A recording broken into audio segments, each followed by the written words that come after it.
Welcome to this Peripatech video on loops and using them within Garageband. We're going to explore ways how to use them creatively and in ways which will help your students practice. We're going to start off with our software instrument, Create, and the default setting, it comes up with classic electric piano, but for this video we are going to start off with a bass line.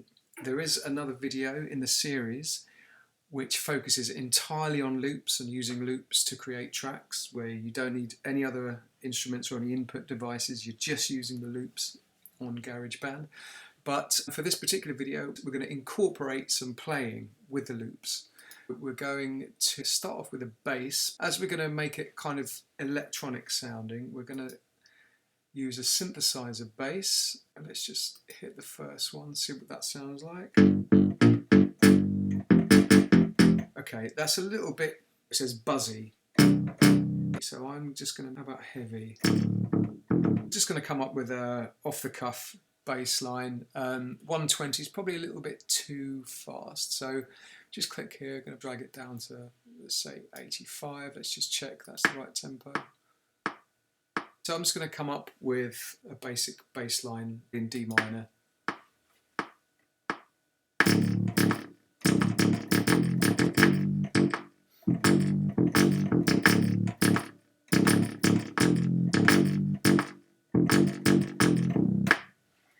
So just a little 4-bar little riff there.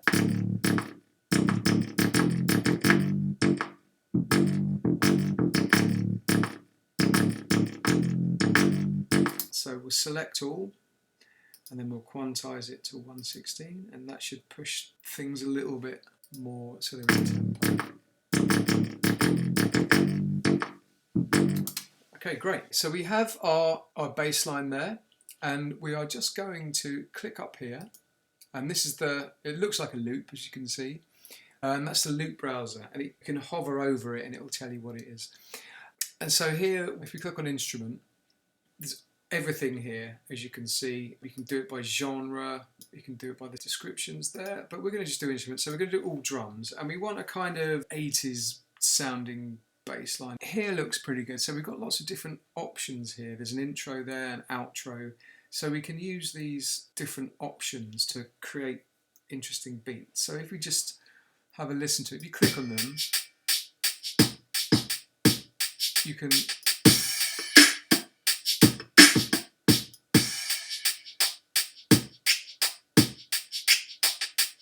hear them.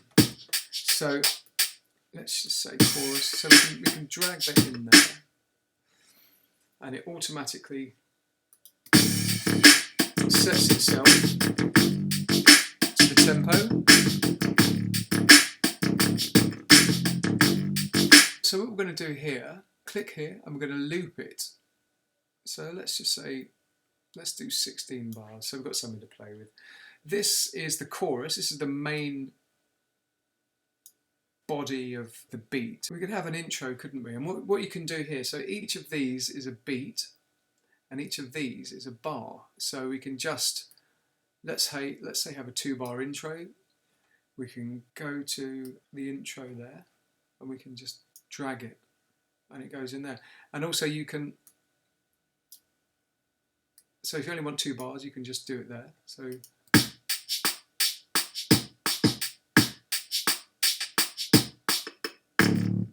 and then it starts. If we drag the main chorus, the body of the groove, so this will be like an intro.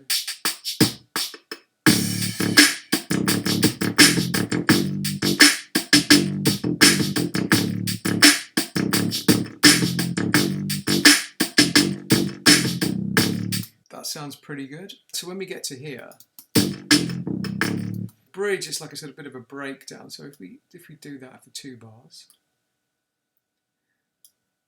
and then back in, so we do a Control C, click on here and we do a Control V, then we can copy it back in there. Now it's a little bit longer because we've been cutting and pasting. It should work. So here we've got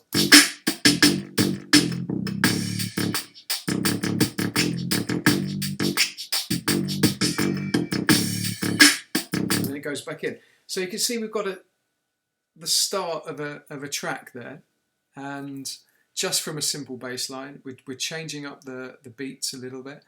And then we could add all instruments. We could add some percussion. Maybe let's add that in that little section there. So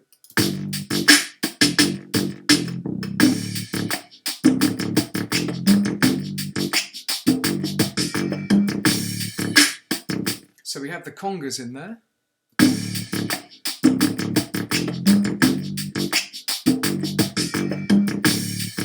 But maybe we could have a tambourine.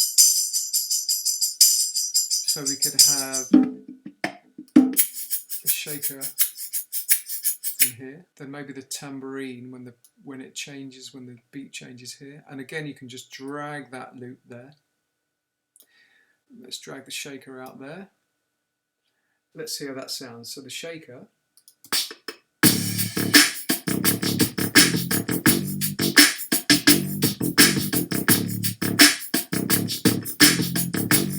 Sounds pretty good. Let's hear what the conga sounds like.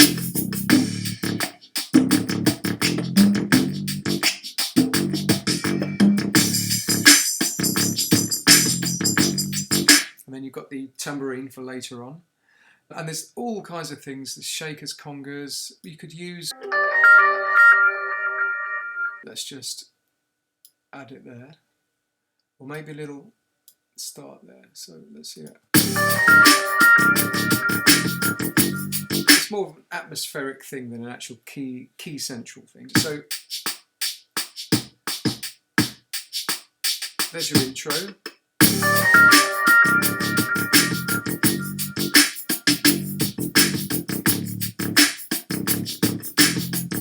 Maybe we can add that little atmospheric thing again, so we can Control C, Control V, so we've got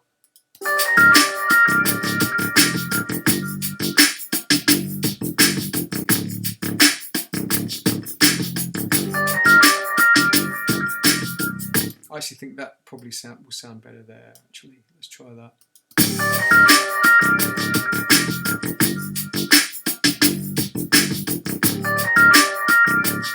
But then you can experiment with it, and the student can create a very, very individual project. There's so many things here that you can use, but this is just an introduction into a very basic 10-minute project you can do. And then to export it, again, you can airdrop it, mail it.